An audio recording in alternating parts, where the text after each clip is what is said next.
జై కాంగ్రెస్ గట్టిగా జై కాంగ్రెస్. మిత్రులారా, మంచిర్యాల జిల్లాలో పట్టభద్రుల ఎమ్మెల్సీ ఎన్నికల సందర్భంగా శ్రీమతి కొక్కిరాల సురేఖ గారి అధ్యక్షతన ఈ సమావేశాన్ని ఏర్పాటు చేసి ఈ సమావేశానికి నాతో పాటు మంత్రివర్యులు శ్రీధర్ బాబు గారు, ఆదిలాబాద్ జిల్లా ఇన్ఛార్జ్ మంత్రివర్యులు సోదరిమణి సీతక్క గారు, మాజీ మంత్రివర్యులు శాసనసభ్యులు వినోద్ గారు, మాజీ పార్లమెంట్ సభ్యులు శాసనసభ్యులు డాక్టర్ వివేక్ గారు, ఖానాపూర్ శాసనసభ్యులు మిత్రులు వెడమ బొజ్జు గారు, అదేవిధంగా శాసన మండలి సభ్యులు విఠల్ గారు, ఇతర కాంగ్రెస్ పార్టీ ముఖ్యమైన నాయకులు, కాంగ్రెస్ పార్టీ తెలంగాణ శాఖ అధ్యక్షులు శాసన మండలి సభ్యులు మహేష్ కుమార్ గౌడ్ గారు, ఈ శాసన మండలి ఎన్నికలలో మల్లికార్జున్ ఖర్గే, రాహుల్ గాంధీ గారు ప్రకటించిన అభ్యర్థి ఆల్ ఫోర్స్ నరేందర్ రెడ్డి గారు, వేదిక మీద ఉన్న పెద్దలు, ఈ సమావేశంలో దాదాపుగా 4 గంటల నుంచి నిరీక్షిస్తున్న ప్రాణ సమానులైన పట్టభద్రులు కాంగ్రెస్ పార్టీ కార్యకర్తలందరికీ కూడా హృదయపూర్వకంగా నమస్కారాలు. ముఖ్యంగా మా ఆడపడుచులు చాలామంది వచ్చి ఈరోజు ఆశీర్వదించడానికి విచ్చేసినందుకు మా ఆడపడుచులందరికీ కూడా మనస్ఫూర్తిగా ధన్యవాదాలు, కృతజ్ఞతలు.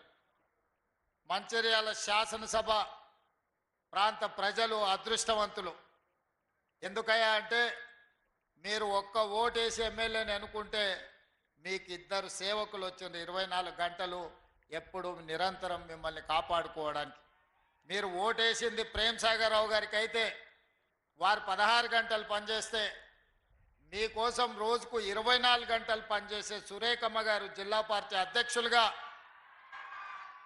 మీ సోదరిమణిగా మిమ్మల్ని అందరినీ నిరంతరం మీ కుటుంబ సభ్యురాలుగా కాపాడుకుంటున్నందుకు వారిని అభినందిస్తున్నా.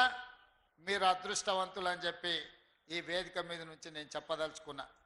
మిత్రులారా, ఇవాళ ఈ వేదిక మీద నుంచి ఇక్కడికి వచ్చేసిన మిత్రులనే కాదు, ఈ సమావేశాన్ని చూస్తున్న తెలంగాణ రాష్ట్ర నలుమూలలో ఉన్న వాళ్లకు, ముఖ్యంగా ఆదిలాబాద్, నిజామాబాద్, కరీంనగర్, మెదక్ జిల్లా పట్టభద్రుల ఓటర్లను గుండె మీద చేయి పెట్టుకొని ఆలోచన చేయమని నేను విజ్ఞప్తి చేస్తున్నా.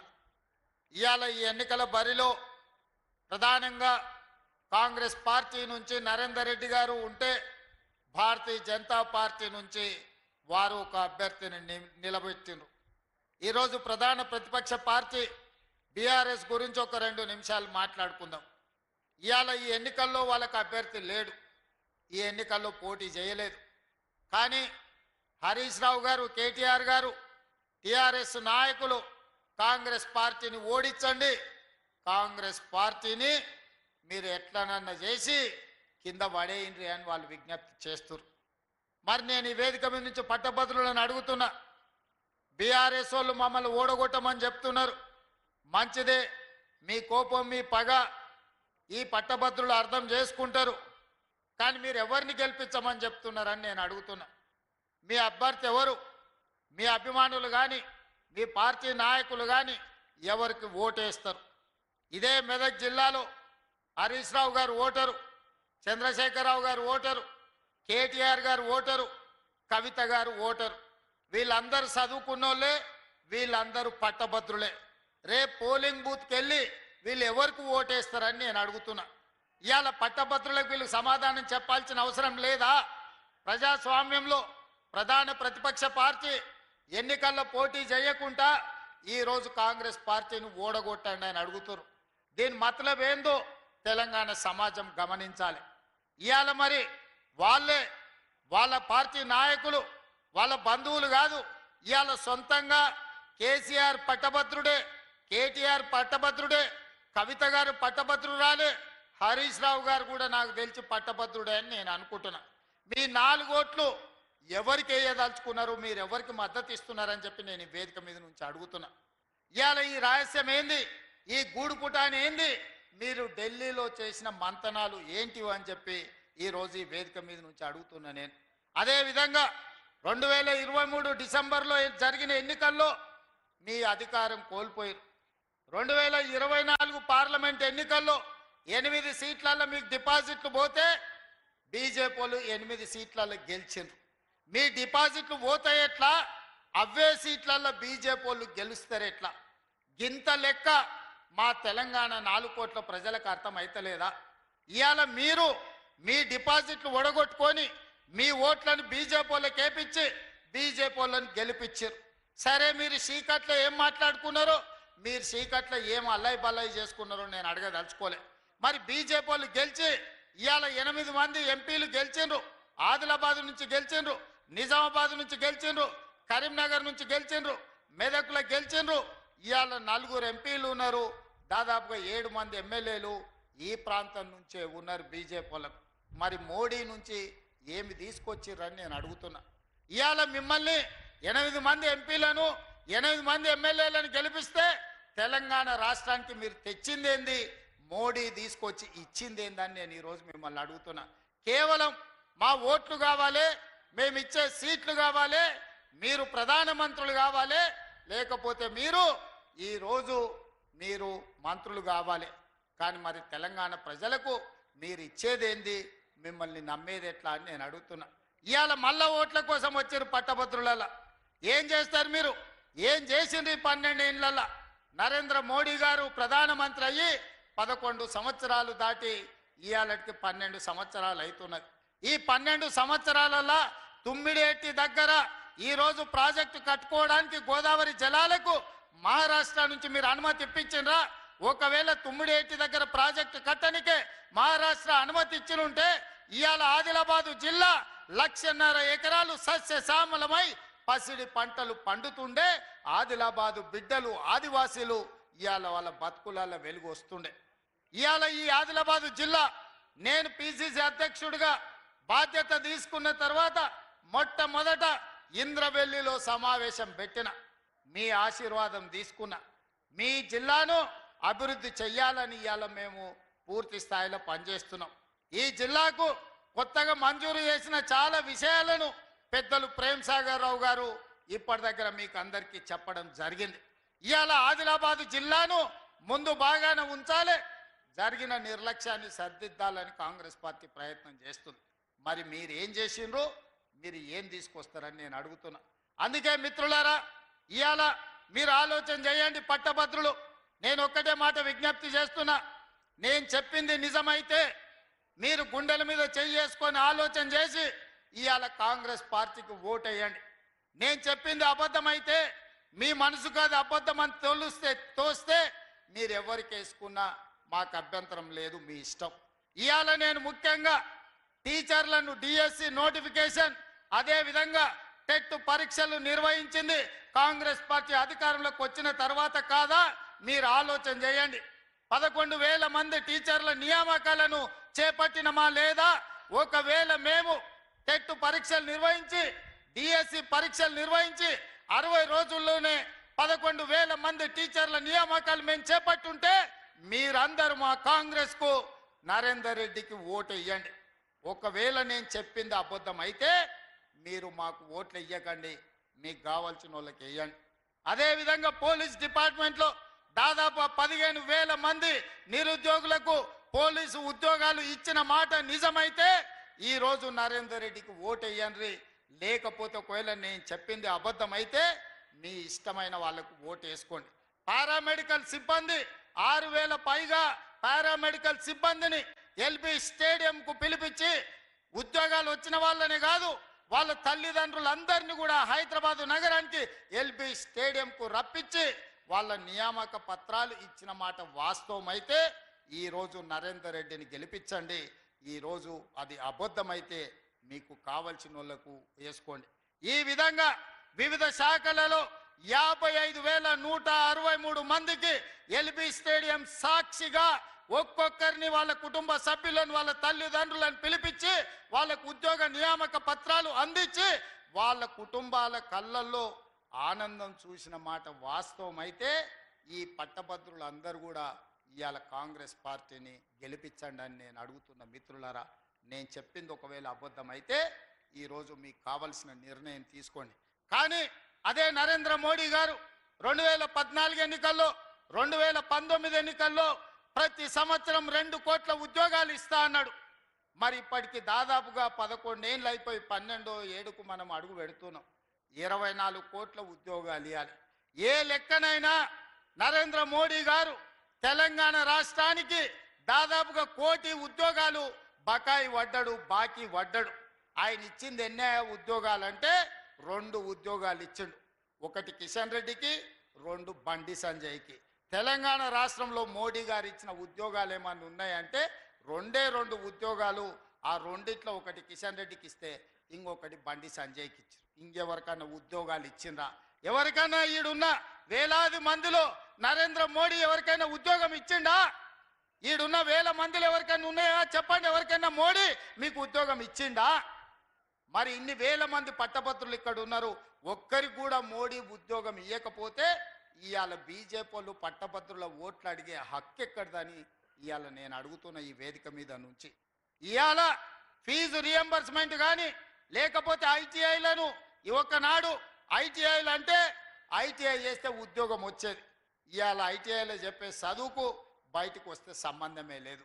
సర్టిఫికెట్ ఉంటుంది, వాడికి పని ఏం చేయాలో తెలియదు. అందుకే టాటా కంపెనీతో మాట్లాడి ఈ ఐటీఐలను అడ్వాన్స్డ్ టెక్నాలజీ సెంటర్లుగా మార్చాలి అని 2400 కోట్ల రూపాయలు ఖర్చు పెట్టి రాష్ట్రంలో 65 ఐటీఐలను అప్గ్రేడ్ చేసి ఏటీసీలుగా మార్చి అక్కడ శిక్షణ పొందిన వాళ్లకు టాటా సంస్థలనే ఉద్యోగాలు ఇచ్చేటట్టుగా ఈ రోజు టెక్నాలజీ అప్గ్రేడ్ చేసింది మన పార్టీ, మన ప్రభుత్వం. నేను చేసింది నిజమైతే మీరు మీ కుటుంబాలు కాంగ్రెస్కు ఓటేయండి. నేను చెప్పింది అబద్ధమైతే మీరు ఎవరికి ఓటేసుకున్నా పర్వాలేదు. ఇవాళ డాక్టర్లుగా, లాయర్లుగా, ఇంజనీర్లుగా, పట్టభద్రులుగా మీరు సర్టిఫికెట్లు తీసుకుంటారు. కానీ శిక్షణ సరిగ్గా లేక, సాంకేతిక నైపుణ్యం లేక చాలా మందికి ఉద్యోగ ఉపాధి అవకాశాలు రావడం లేదు.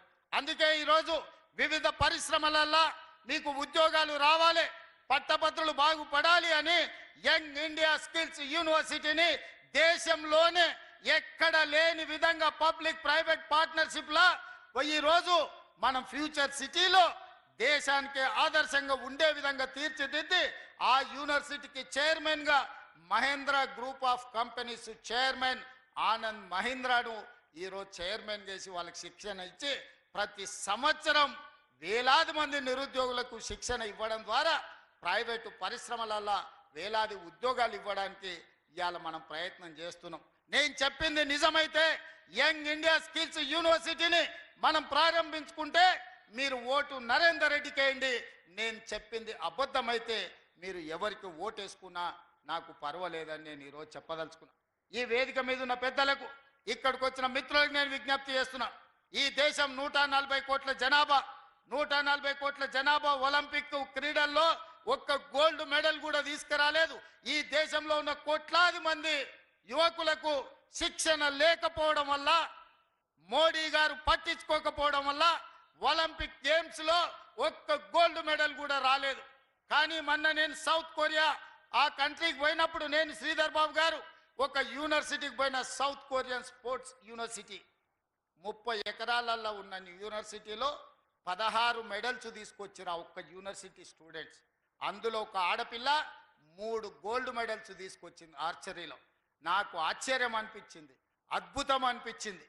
10 కోట్ల జనాభా ఉన్న సౌత్ కొరియాలో 32 మెడల్స్ ఒలింపిక్స్లో తెస్తే 140 కోట్ల జనాభా ఉన్న భారతదేశానికి ఒక గోల్డ్ మెడల్ రాలేదు అని అంటే నిజంగా మన పరిస్థితి ఎక్కడుందో, మోడీ గారు ఈ దేశానికి ఏం చేసిండో ఒక్కసారి ఆలోచన చేయండి. అందుకే ఈరోజు ఆలోచన చేసి మట్టిలో మాణిక్యాలను వెలికి తీయాలి. తెలంగాణ ప్రాంతాలలో ఉన్న క్రీడాకారులకు శిక్షణ ఇప్పించాలి. ఈ క్రీడాకారులు 2028 ఒలింపిక్స్ లో గోల్డ్ మెడల్ తెలంగాణ నుంచే సాధించాలని యంగ్ ఇండియా స్పోర్ట్స్ యూనివర్సిటీని తెలంగాణ ప్రాంతంలో ఉన్న నిరుద్యోగ యువకులకు కాదు, క్రీడల మీద ఆసక్తి ఉన్న ప్రతి వాడికి శిక్షణ ఇవ్వాలి అని ఈరోజు యంగ్ ఇండియా స్పోర్ట్స్ యూనివర్సిటీని మనం తెచ్చుకున్నాము.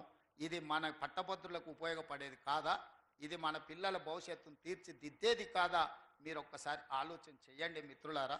ఇలాగా ఉద్యోగాల విషయంలో, ఉపాధి విషయంలో, విద్య విషయంలో ఈరోజు మనం అన్ని రకాల నిర్ణయాలు తీసుకుంటున్నాం. ఇంతకుముందే మిత్రులు చెప్పినారు, నిజామాబాద్లో యూనివర్సిటీ ఉంది, కరీంనగర్లో యూనివర్సిటీ ఉంది, ఇవాళ ప్రతి దగ్గర యూనివర్సిటీలు ఉన్నాయి, ఆదిలాబాద్లో యూనివర్సిటీ లేదు అని. మరి ఆ ప్రాంతాలలో ఇచ్చిన యూనివర్సిటీలు కూడా ఆనాడు కాంగ్రెస్ పార్టీ ఉన్నప్పుడే ఇచ్చింది తప్ప 10 ఏళ్లలో చంద్రశేఖరరావు ఒక్క యూనివర్సిటీ అయినా ఇచ్చిండా? మీరు ఒక్కసారి ఆలోచన చేయండి. రేపైనా మీ ఆదిలాబాద్కు యూనివర్సిటీ రావాలంటే పట్టభద్రుల నుంచి చదువుకున్న నరేందర్ రెడ్డి ఎమ్మెల్సీగా అయితే మీ తరఫున ప్రతినిధిగా ఉంటాడు, ప్రభుత్వంతో మాట్లాడతాడు. ఆదిలాబాద్కు కావలసిన యూనివర్సిటీని సాధించే ప్రయత్నము నరేందర్ రెడ్డి చేస్తాడు. మీ తరఫున పన్నులు సాధించే నరేందర్ రెడ్డికి మీరు ఓటు వేయాల్సిన అవసరం ఉన్నది. మిత్రులారా, ఇవాళ మీరు ఆలోచన చేయండి. ఇవాళ మన సమస్యల్ని తెలిసిన వాడు, మన సమస్యల్ని ప్రస్తావించిన వాడు, మన సమస్యల్ని ప్రభుత్వం దృష్టికి తీసుకెళ్ళిన వాడే మన ప్రతినిధి అయితే మన సమస్యలు పరిష్కారం అవుతాయి. ఈ విధంగా ఈరోజు ఏ విషయంలో అయినా ప్రభుత్వం 2023 డిసెంబర్ 7 నాడు వచ్చింది. మేము వచ్చిన కొద్ది రోజులకే పార్లమెంట్ ఎన్నికలు వచ్చి ఎన్నికల కోడ్ వచ్చింది. 6 నెలలు పరిపాలన మా చేతిలో లేదు, ఎన్నికల కమిషనరే పరిపాలన చేసింది. అక్కడి నుంచి ఈ 9-10 నెలలే కదా మేము ప్రభుత్వాన్ని నడిపింది, పరిపాలనను అందించింది. నేను మా మిత్రుడు శ్రీధర్ బాబు గారు దావోస్కి వెళ్ళి విదేశీ పెట్టుబడులు మొదటిసారి 45,000 కోట్లు, మొన్న 1,80,000 కోట్లు, 2,25,000 కోట్లు.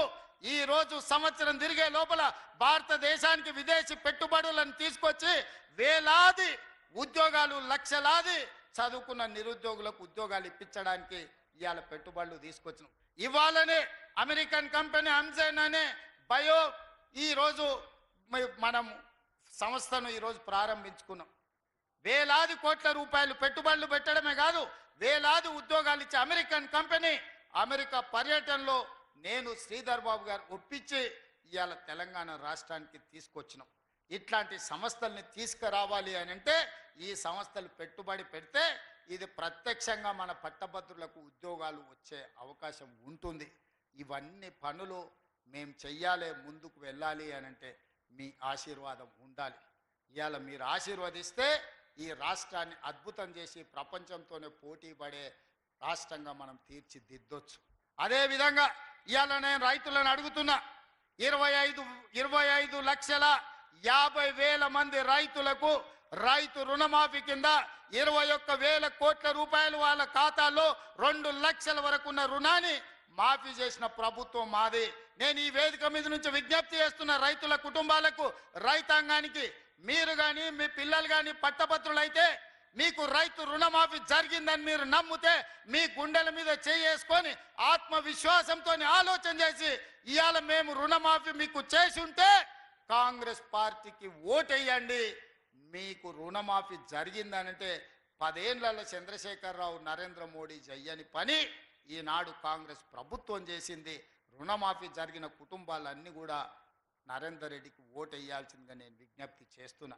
ఇదే కాదు, ఒడ్లు ఆనాడు చంద్రశేఖరరావు గారు అన్నారు వరి వేసుకుంటే ఉరేసుకున్నానట్టే అని. కానీ నేను వచ్చిన తర్వాత నేను చెప్పిన వరి వేసుకోండి, సన్న ఒట్లు పండించిన వాళ్ళకు 500 రూపాయల బోనస్ ఇచ్చే బాధ్యత నాది, గిట్టుబాటు ధరతో పాటు 500 రూపాయల బోనస్ ఇస్తా అని చెప్పి 1,56,00,000 మెట్రిక్ టన్నుల ఒడ్లు పండిస్తే 500 రూపాయల బోనస్ రైతులకు ఇచ్చి రైతులను ఆదుకున్న ప్రభుత్వం. పెద్దలు ప్రేమ్ సాగర్ రావు చెప్పినట్టు ఆనాడు క్వింటాల్కు 10 కిలోలు తాలు మీద, తరుగు మీద, తడి మీద తుట్టి తీసి మిమ్మల్ని 1,000 కోట్లు దోసుకున్నారు. కానీ మేము వచ్చినాక 1 కిలో అయినా తాలు తరుగు మీద మీ దగ్గర తుట్టి తీసినామా? ఇవాళ అది పోను మీకు 500 రూపాయల బోనస్ ఇచ్చినాం. నేను చెప్పింది నిజమైతే మీరు విశ్వసించి గుండెల మీద చెయ్యి పెట్టుకొని నరేందర్ రెడ్డిని గెలిపించండి. ఇవాళ రైతులకు బోనస్ ఇచ్చి రైతులను ఆదుకున్న ప్రభుత్వం కాంగ్రెస్ ప్రభుత్వం అని నేను ఈ సందర్భంగా నేను చెప్పదలుచుకున్నా. ఆనాడు ఎన్నికలను అడ్డం పెట్టి రైతు బంధు చంద్రశేఖరరావు ఎగ్గొట్టి పారిపోతే నేను వచ్చిన వెంబడే మొదటి 3 నెలలనే ఆయన ఎగగొట్టిన రైతు బంధులు 7,625 కోట్ల రూపాయలు మీ ఖాతాలో వేసి రైతులను ఆదుకున్న ప్రభుత్వం మాది. మీ ఖాతాల్లో జనవరి, ఫిబ్రవరి, మార్చిలో రైతు బంధు నగదు పడ్డది. కాంగ్రెస్ వచ్చినాకంటే ఓట్లు మాకేయండి. మీ ఖాతాలో రైతు బంధు పడకపోతే మీరు ఎవరికైనా ఓటు వేసుకోండి. ఇవాళ కూడా ఎకరాకు 5,000 ఒక పంటకు, సంవత్సరానికి 10,000 ఆనాడు ఉండే. ఇవాళ మనము 10,000ను సంవత్సరానికి 12,000గా పెంచి రైతు భరోసా పథకం కింద రైతులను ఆదుకోవాలని ఇవాళ మీ ఖాతాలో పైసలు పడుతున్నాయి. 3 ఎకరాల వరకు రైతు భరోసా ఆల్రెడీ పడ్డది. భవిష్యత్తులో మార్చి 31 లోపల మీకందరికీ రైతు భరోసా పథకం నిధులు మీ ఖాతాలలో వేసే బాధ్యత నాది. ఈనాడు రైతు భరోసా ఎవరెవరికి వచ్చిందో ఆ కుటుంబాల ఓట్లు మాకేయండి. రైతు భరోసా రానోళ్ళు ఎవరైనా ఉంటే మీరు ఎవరికైనా ఓటు వేసుకోండి. మిత్రులారా, ఇవాళ ఇన్ని రకాలుగా రాజీవ్ ఆరోగ్యశ్రీ 10 లక్షల రూపాయలు పెంచినాం. మీకెవరికి లబ్ధి వచ్చిందో వాళ్ళు మాకు ఓటు వేయండి. ఇదంతా ఒక ఎత్తు అయితే, అదే విధంగా ఈరోజు మా ఆడబిడ్డలు ఈడు ఉన్నారు. అక్క ఈడు ఉన్నోళ్ళు రాష్ట్రంలో ఎక్కడి నుంచి ఎక్కడికైనా పోండి, అత్తగారింటి నుంచి అమ్మగారింటికి పోండి, అమ్మగారి ఇంటి నుంచి ఆలయానికి పోండి.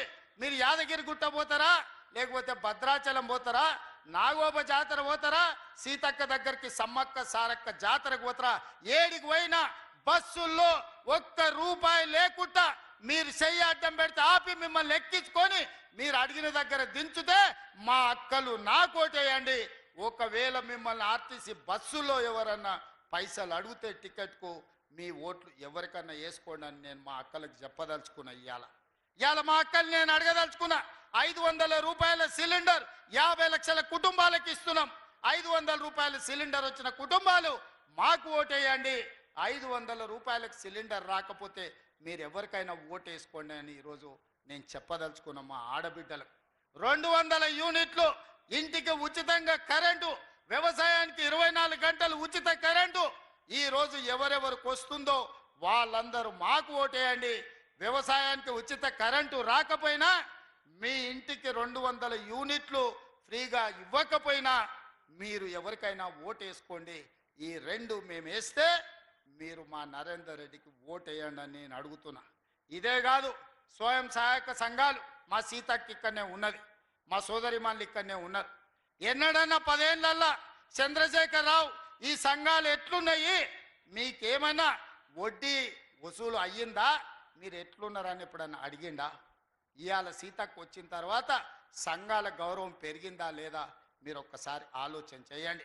ఇవాళ సంఘాల వాళ్లకు అక్కడో ఇక్కడో కాదు, ఇన్ఫోసిస్, విప్రో, హైటెక్ సిటీ పక్కన ఐటీ కంపెనీల పక్కన శిల్పారామం కానుకొని మీరు చేసిన ఉత్పత్తులు అమ్ముకోవడానికి 100 కోట్ల రూపాయల విలువ ఉండే నైట్ బజార్ను 3.5 ఎకరాల భూమిని మీకు ఇచ్చి 150 షాప్స్ మీకు అక్కడ పెట్టి మీ ఉత్పత్తులను అమ్ముకునే విధంగా, ప్రపంచానికి మీ టాలెంట్ తెలిసే విధంగా నేను సీతక్క ఏర్పాటు చేసుంటే మా ఆడబిడ్డలు నరేందర్ రెడ్డికి ఓటేయండి. మేము ఇవ్వకపోతే మీరు ఎవరికైనా ఓటేసుకోండి అని నేను ఈ సందర్భంగా నేను చెప్పదలుచుకున్నా. మిత్రులారా, ఇవాళ మా ఆడబిడ్డలు వంటింటికి కుందేళ్ళు కాదు, మా ఆడబిడ్డలు సోలార్ పవర్ ఉత్పత్తి చేయొచ్చు. మా ఆడబిడ్డలు అదాని అంబానీలతో పోటీ పడాలని మహిళా సంఘాలకు ఇవాళ 1000 మెగావాట్ల సోలారు విద్యుత్ ఉత్పత్తి చేసే ఒప్పందాలు మా ఆడబిడ్డలతో చేసిన ప్రభుత్వం ఈ దేశంలోనే తెలంగాణ ప్రభుత్వం మొట్టమొదటిది. ఈరోజు కోటీశ్వరులను మా ఆడబిడ్డల్ని సోలార్ పవర్ అగ్రిమెంట్లు చేసింది మేము. 1000 మెగావాట్లు ఈరోజు అదానితో పోటీపడి సోలార్ పవర్ ఈరోజు మా ఆడబిడ్డలు జనరేట్ చేసే విధంగా ఒప్పందాలు చేసినాం. ఈ ఆడబిడ్డలను ఓట్లేయమని నేను అడుగుతున్నా. అదే కాదు, ఆర్టీసీలో పెద్ద పెద్ద కంపెనీలు బస్సులు కిరాయికి పెట్టేది. ఈసారి 600 ఆర్టీసీ బస్సులను ఆడబిడ్డలతో కొనిపించి కార్పొరేషన్కు కిరాయికి పెట్టి ఈరోజు మా ఆడబిడ్డలను వ్యాపారస్తులుగా చేసి 1 కోటి మంది ఆడబిడ్డల్ని కోటీశ్వరులను చేసే శపథం మా ప్రభుత్వం తీసుకున్నది. ఇవాళ ఈ 1 కోటి మంది ఆడబిడ్డలు మీకు మేలు జరిగితే మీ బిడ్డలతో ఓట్లు నరేందర్ రెడ్డికి వేయించండి. మా వల్ల మీకు ప్రయోజనం లేకపోతే మీరు ఓటు ఎవరికి ఏమని చెప్పినా నాకు అభ్యంతరం లేదు అని నేను ఈ సందర్భంగా చెప్తున్నా. మిత్రులారా, 10 ఏళ్ళు చంద్రశేఖరరావును చూసిరు, ఆయన ఏం వెలగబెట్టిండో తెలంగాణలో కనిపిస్తుంది. 69,000 కోట్లతోని రాష్ట్రాన్ని అప్పచెప్తే 7,11,000 కోట్ల రూపాయలు అప్పు చేసిండు. ఆనాడు సంవత్సరానికి 6,500 కోట్లు మనం బకాయిలు కట్టేది ఉంటే ఈనాడు ప్రతి నెల 6,500 కోట్లు ఇవాళ చంద్రశేఖరరావు చేసిన అప్పుకు ముప్పుగా తయారై ప్రతి నెల 6,500 కోట్లు నేను సంపాదించిందంతా మీకు వెట్టకుట్ట కడుపు కట్టుకొని ఇవాళ అప్పులోనికి పటాన్కు కట్టాల్సి వస్తుంది. ఇవాళ సంవత్సరం తిరిగే లోపల ఈ 13-14 నెలల 75,000 కోట్ల రూపాయలు చంద్రశేఖరరావు చేసిన అప్పుకు నేను ఇవాళ మిత్తి కట్టిన. ఈ మిత్తి ఇవాళ ముప్పుగా తయారయ్యి మనల్ని మొత్తం తినేస్తుంది. రాష్ట్రాన్ని నిండా ముంచిండు, దివాలా తీసిండు. దివాలా తీపిచ్చిన రాష్ట్రాన్ని మనకిచ్చిపోయి ఆయన ఫామ్ హౌస్లో వండుకున్నాడు. సల్లంగా ఎప్పుడన్నా ఎట్లున్నారని మీ దగ్గరికి వచ్చిండా? ఆనాడేమో అధికారం పోయింది, మళ్ళసారి డిపాజిట్లు పోయినాయి. ఈ ఎన్నికల అభ్యర్థి లేడు, ఎన్నికల్లో పోటీ చేయనోడు, ఎన్నికల్లో అభ్యర్థి దొరకనోడు ఇవాళ కాంగ్రెస్ పార్టీని ఓడగొట్ట అంటారు. కాంగ్రెస్ పార్టీని ఓడగొట్టమంటే బీజేపీని గెలిపించమనే కదా. కొట్లాడుతుంటే నా కాలు పట్టి ఆయన గుంజిండంటే నా ఎదురుగున్నోకి సాయం చేసినట్టే కదా. ఇవాళ కొట్లాటలా మోడీ మీద కలబడి మా రాష్ట్రానికి మెట్రో రైలు ఎందుకు ఇవ్వవు, మాకు మూసీ నది ప్రక్షాళనకు నిధులు ఎందుకు ఇవ్వవు, మాకు రీజనల్ రింగ్ రోడ్ ఎందుకు ఇవ్వవు, మా పాలమూరు రంగారెడ్డి ఎత్తిపోతలకు జాతీయ హోదా ఎందుకు ఇవ్వవు, మా సమ్మక్క సారలమ్మకు నీళ్లు ఎందుకు కేటాయించవు, మా సీతారామ ప్రాజెక్టుకు నీళ్ల కేటాయింపులలో ఎందుకు అన్యాయం చేస్తున్నావు అని మోడీతో నేను కొట్లాడుతుంటే చంద్రశేఖర్ రావు సందట్లో సడేమియలాక నా కాలు పట్టి గుంజుతున్నాడు, నా అంగి పట్టి లాగుతున్నాడు. ఎవరి కోసమే? మోడీ కోసం కాదా? ఇవాళ గూడు పుటాని చేసి మోడీ కేసీఆర్ ఒక్కటై ఈరోజు మన ప్రభుత్వాన్ని ఇబ్బందుల పాలు చెయ్యాలని చూస్తున్నాడు. ఇవాళ నేను ఒక్క మాట అడగదలుచుకున్న మా బీసీ సోదరుల చదువుకున్నారు, చైతన్యం వచ్చింది, మీ వాటా మీ కోట మీరు అడుగుతున్నారు. 100 ఏళ్లల్లా 1931లో తెల్లదొరలు ఉన్నప్పుడు కులగణన జరిగితే 2025 సంవత్సరం వరకు దాదాపుగా 96-97 ఏళ్లల్లా ఎన్నడన్నా మీ కులగణన జరిగిందా ఈ దేశంలో? బీసీనని పెద్ద బీసీనని చెప్పుకునే మోడీ గారు 12 ఏళ్ళైంది ప్రధానమంత్రి, మీ బీసీ లెక్కలు తేల్చిండా అని నేను అడుగుతున్నా. 12 నెలలు తిరగక ముందే మీ సోదరుడు రేవంత్ రెడ్డి ముఖ్యమంత్రి మీ బీసీ కులగణన చేసి ఇవాళ లెక్కలు తెలిసి 56.33% తెలంగాణ రాష్ట్రంలో బీసీలు ఉన్నారని లెక్క తెచ్చి లెక్క ముందల పెడితే ఇవాళ రేవంత్ రెడ్డిని ఓడగొట్టాలి అని అడుగుతున్నారు కేసీఆర్ మోడీ గారు. నేను అడుగుతున్న సోదరులారా, మోడీ చెయ్యలేని పని, మోడీ పెద్ద బీసీనని చెప్పుకుంటున్నాడు, బండి సంజయ్ చిన్న బీసీనని చెప్పుకుంటున్నాడు. వీళ్ళిద్దరు 12 ఏళ్ళ నుంచి ప్రధానమంత్రిగా ఉన్నారు, ఏమన్నా చేసిండా? కానీ 12 నెలల మీ లెక్క తేల్చి రాహుల్ గాంధీ గారి మాట మీద బీసీ కులగణన నేను చేస్తే ఇవాళ నన్ను ఓడగొట్టమంటున్నాను. ఒకవేళ ఈ ఎన్నికల్లో అనుకోని తప్పిదం ఏదైనా జరిగితే బీసీ కులగణన చేసినందుకే రేవంత్ రెడ్డిని ఓడించిండ్రంటే అది మీకు నష్టమా లాభమా? మా బీసీ సోదరులను నేను ఈరోజు ఆలోచన చేయమని నేను అడుగుతున్నా. నేను మీకోసం కొట్లాడుతున్నా, నేను మీకోసం పనిచేస్తున్నా. నరేందర్ రెడ్డి గెలిచినా ఓడినా ఎమ్మెల్యేలల్లా ప్రభుత్వానికి వచ్చే ప్రమాదం లేదు. కానీ ఈ ప్రభుత్వం చేసిన నిర్ణయాలు ఈరోజు బీసీ కులగణన నరేందర్ రెడ్డి ఓడితే చేసింది తప్పని తప్పుడు ప్రచారం బీజేపీ వాళ్ళు బీఆర్ఎస్ వాళ్ళు చెయ్యరా? మీరు ఒక్కసారి ఆలోచన చెయ్యండి. ఇవాళ ఎస్సీ కేటగరైజేషన్ 30 ఏళ్ళ నుంచి మీరు కొట్లాడుతున్నారు. కృష్ణమాదిగ పోయి మోడీని కౌగిలించుకున్నాడు, మోడేమో కృష్ణమాదిగకు ముద్దు పెట్టిండు, సంతోషం, మన కృష్ణానికే పెట్టిండు ముద్దు. కానీ చట్టం ఎందుకు పార్లమెంట్లో పెడతలేడే కేటగరైజేషన్ మీద? సుప్రీంకోర్టు చెప్పింది కదా. మోడీ గారికి నిజంగానే ఈ ఎస్సీ కేటగరైజేషన్ మీద ప్రేమ ఉంటే, దళితుల పట్ల ఆపేక్ష ఉంటే, దళితులకు మేలు జరగాలనుకుంటే నరేంద్ర మోడీ గారు పార్లమెంటులో బిల్లు పెట్టి ఎస్సీ కేటగరైజేషన్ని చట్టబద్ధత ఎందుకు చేస్తలేడు? ఇవాళ ఎందుకు అడుగుతలేడు కృష్ణ మాదిగ గారు, కిషన్ రెడ్డి గారు అని నేను అడుగుతున్నా.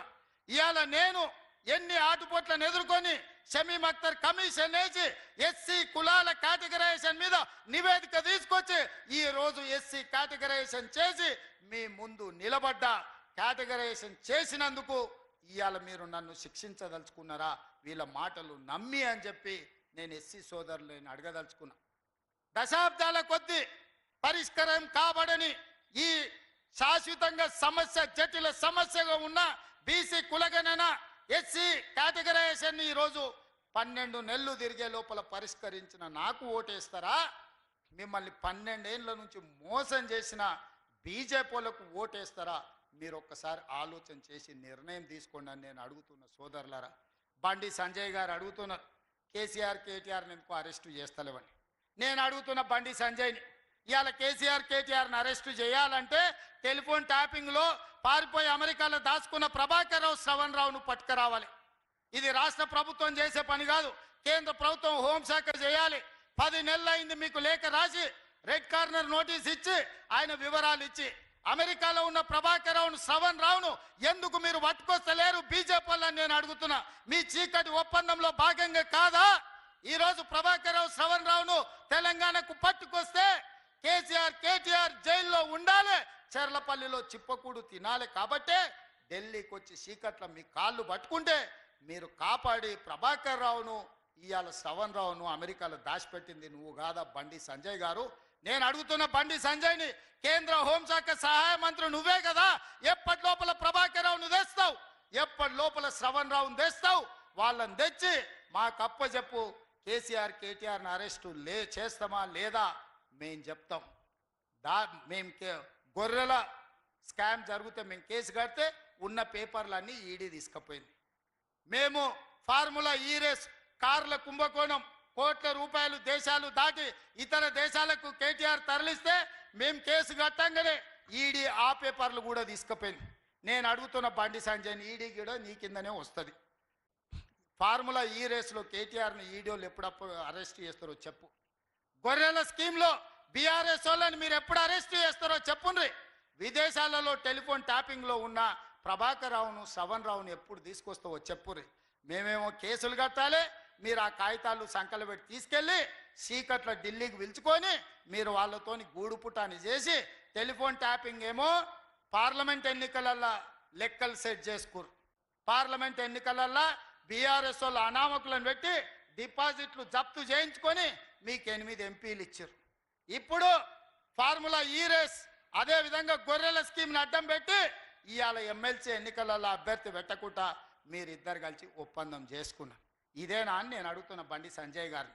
ఇట్లనేనా మీరు కాపాడేది బీఆర్ఎస్ వాళ్ళని? మీరు చేస్తున్న పని ప్రజల అమాయకులు అనుకుంటురా, ఎవరికి అర్థమైతలేదా అనుకుంటురా అని నేను అడుగుతున్నా. అదేవిధంగా కిషన్ రెడ్డి గారు ఇవాళ ఆయన సికింద్రాబాద్ నుంచి ఎంపీ. మెట్రో రైళ్లు ఎందుకు క్యాబినెట్లో ఆమోదం పొందుతలేదు? ఒక్కసారి క్యాబినెట్లో ఆమోదం పొందితే నాకు లోన్లు తెచ్చి మెట్రో నిర్మించడానికి అవకాశం ఉంది. నాకు అనుమతి ఇవ్వకుండా క్యాబినెట్లో పెట్టకుండా తదితర ఢిల్లీలో ఉండే మంత్రులను బెదిరించింది కిషన్ రెడ్డి కాదా?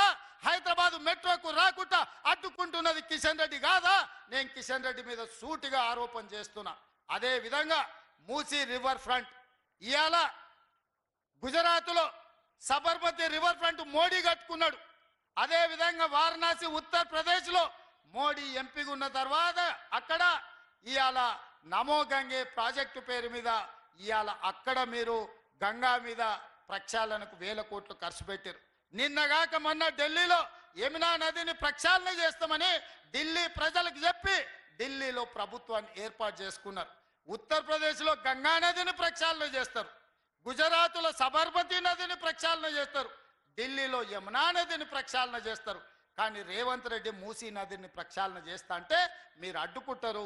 కేంద్ర ప్రభుత్వం నుంచి అనుమతి ఇవ్వరు, ₹1 నిధులు ఇవ్వరు. ఇదేనా కిషన్ రెడ్డి నీ నీతి, నీ జాతి అని చెప్పి నేను కిషన్ రెడ్డిని అడుగుతున్నా. అన్ని రాష్ట్రాలలో రోడ్లు వేసుకున్నారు, గుజరాత్కు బుల్లెట్ ట్రైన్ తెచ్చుకున్నావు, మాకు మాత్రం రీజనల్ రింగ్ రోడ్డు కోసం సగం ఇచ్చి సగం ఇయ్యక ఈ రోజు అడ్డుకుంటున్నారు. భూసేకరణ చేస్తుంటే మీ ఎంపీ ఈటెల రాజేందర్ పోయి అడ్డం బండుకుంటుండు. నష్టపరిహారం ఇవ్వాల్సింది కేంద్ర ప్రభుత్వమే.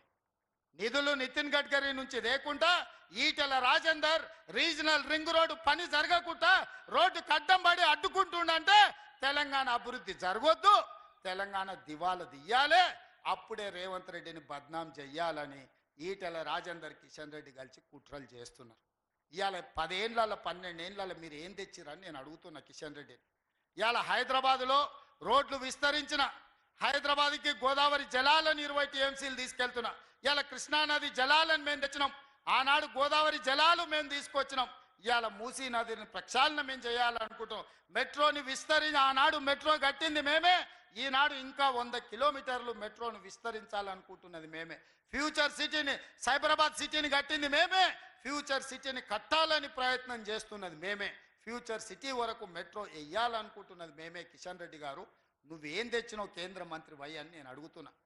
ఏ మోకం పెట్టుకొని ఇవాళ పట్టభద్రులను ఓట్లు అడుగుతావు కిషన్ రెడ్డి? నీ మోసం, నీ దగా తెలియదా? నేను కూడా 2019 నుంచి 24 వరకు ఎంపీగా చేసిన. మీ బీజేపీ ప్రభుత్వంలో ఉన్న కేంద్ర మంత్రులు చాలా మంది నాకు కూడా దోస్తులే, పార్లమెంట్లో నాతో పనిచేసి. ఢిల్లీలో వాళ్ళని కలిసినప్పుడు అలా చెప్తారు, ఒరే నాయన నువ్వు మాకు బాగా తెలుసు, హైదరాబాదును బాగా అభివృద్ధి చేస్తే విశ్వనగరం అవుతుంది, మాకు చెయ్యాలనే ఉంది, మంత్రివర్గంలో పెట్టి మీకు చేద్దాం అనుకుంటే మీ కిషన్ రెడ్డి వచ్చి అడ్డం పడుతుండు, మీరు అట్లెట్లు ఇస్తారు కాంగ్రెస్ ప్రభుత్వానికి, మీకు రేవంత్ రెడ్డి దోస్త్ అయితే ఇవన్నీ ఇస్తారు, అట్లెట్లు ఇస్తారు, మీ సంగతి చూసుకుంటానికి కిషన్ రెడ్డి పంచాయతీ పెట్టుకుంటుండు. కిషన్ రెడ్డి అడ్డం పడ్డందుకే మీ మెట్రో రైలు క్యాబినెట్లో పెట్టలేదు, మూసీకి మీకు నిధులు ఇవ్వలేదు, మీ రీజనల్ రింగ్ రోడ్డు పన్నులు ముందుకు పోతలేవు, మీ పాలమూరు రంగారెడ్డి ఎత్తిపోతలకు నీటి కేటాయింపులు జరగలేదు, సీతారామ సమ్మక్క సారలమ్మ ప్రాజెక్టులు కుంటుబడినాయని చెప్పి మీ మంత్రులే స్వయంగా నాకు చెప్తున్నారు. కిషన్ రెడ్డి గారు, ఎన్ని రోజులు మభ్యపెడతావు కిషన్ రెడ్డి గారు? ఎన్ని రోజులు? నా మీద కోపం ఉండొచ్చు, కాంగ్రెస్ మీద నీకు పగ ఉండొచ్చు, కానీ 4 కోట్ల తెలంగాణ ప్రజలు ఏం చేశారు, ఎందుకు అభివృద్ధిని అడ్డుకుంటున్నావని నేను కిషన్ రెడ్డిని అడుగుతున్నా. ఒకవేళ నువ్వు నిజాయితీ పరుడివే అయితే, నీకు చిత్తశుద్ధి ఉంటే ఈ రోజు చెప్పిన మెట్రో రైలు, మూసీ ప్రక్షాళన, regional ring road, Palamuru Rangareddy ఎత్తిపోతల పథకానికి నీళ్లను ఎప్పటిలోగా తెస్తావో తారీఖు చెప్పు, తారీఖు చెప్పినాకనే నువ్వు ఓట్లు అడుగు, లేకపోతే ఓట్లు అడిగే అర్హత నీకు లేదు అని చెప్పి నేను కిషన్ రెడ్డికి చెప్పదలుచుకున్నా. అందుకే మిత్రులారా, నేను చెప్పిన వాస్తవాలను ఆలోచన చేయండి. నేను ఎవరిని తిట్టదలుచుకోలే, నేను ఎవరి మీద పడదలుచుకోలే, కానీ తెలంగాణ రాష్ట్రానికి జరుగుతున్న నష్టాన్ని, కష్టాన్ని మీకు చెప్పకపోతే ఎవరికి చెప్తాం? ఈ పట్టభద్రులే కదా ఆనాడు తెలంగాణ ఉద్యమంలో ముందు బాగానే నిలబడి ఉద్యమాన్ని ఉవ్వెత్తున లేపింది, తెలంగాణ రాష్ట్రాన్ని సాధించింది. తెలంగాణ రాష్ట్రాన్ని సాధించిన పట్టభద్రులారా ఆలోచన చేయండి, వచ్చిన రాష్ట్రాన్ని అభివృద్ధి చేసుకునే బాధ్యత మన మీద ఉన్నదా లేదా? అడ్డొచ్చినోని అవసరమైతే తొక్కుకుంటైనా, ఎన్నికల్లో డిపాజిట్లు జప్తు చేసైనా తెలంగాణ రాష్ట్రాన్ని అభివృద్ధి చేసుకుందామని నేను విజ్ఞప్తి చేస్తున్నా. ఈ కార్యక్రమంలో నాకు అండగా నిలబడండి. నాకు నిన్నగాక మొన్న వచ్చింది 10 నెలలు కాలే, నేను సరిగ్గా పరిపాలన చేయబట్టి. 10 ఏళ్ళు చేసినోడు నా మీదనే పడతాడు, 12 ఏళ్ళు చేసినోడు నా మీదనే పడతాడు. చీకట్లో ఇద్దరు కలిసి కుమ్ముక్కు అవుతారు, అల్లాయి బల్లాయి చేసుకుంటారు, ఫెవికాల్ బంధం, ఫెవికాల్ లాగా అతుక్కుంటారు, ఇద్దరు కలిసి వచ్చి నా మీద పడతారు. ఇది న్యాయమా? మీరు ఆలోచన చేయండి. నేను ఎవరిని? మీ సోదరుని. నేను కూడా అక్కడ మీ మధ్యలో కూర్చున్నోనే, మీరు ఆశీర్వదిస్తే నేను ఇక్కడికి వచ్చిన. మీ వాడిని నన్ను ఇట్లా కుట్రలు చేస్తుంటే కాపాడుకోవాల్సిన బాధ్యత, గెలిపించుకోవాల్సిన బాధ్యత మీ మీదనే ఉన్నది. ఈ ఎన్నికలు నావి కాదు, ఈ ఎన్నికలు పట్టభద్రులై, ఈ పట్టభద్రుల తరఫున వారధిగా, సారథిగా, ప్రభుత్వానికి అనుసంధానకర్తగా నరేందర్ రెడ్డి ఉంటాడు. నరేందర్ రెడ్డిని ఎన్నికలు గెలిపించండి, మీ సమస్యల్ని పరిష్కరించే బాధ్యత నేను తీసుకుంటా. ఆదిలాబాదును ప్రత్యేకంగా గుర్తించి మా ప్రేమ్ సాగర్ రావు గారు చాలా విషయాలు ఎకరువు పెట్టిండు. ప్రతి విషయంలో ప్రత్యేక సమీక్ష పెట్టి అధికారులందరినీ పిలిపించి వారు ఏ ఏ విషయాలైతే ఈ ఆదిలాబాదు ప్రాంతానికి కావాలని కోరిండో అన్నిటిని మంజూరు చేపించే బాధ్యత నేను తీసుకుంటాను తెలియజేస్తూ మీ అందరి దగ్గర సెలవు తీసుకుంటున్న మిత్రులారా, ఇన్ని వేల మంది ఇన్ని గంటలైన కూర్చొని అండగా నిలబడ్డందుకు మీకు ధన్యవాదాలు తెలియజేస్తూ మీ అందరి దగ్గర సెలవు తీసుకుంటున్నా. జై కాంగ్రెస్, జై జై కాంగ్రెస్. ధన్యవాదాలు మిత్రులారా.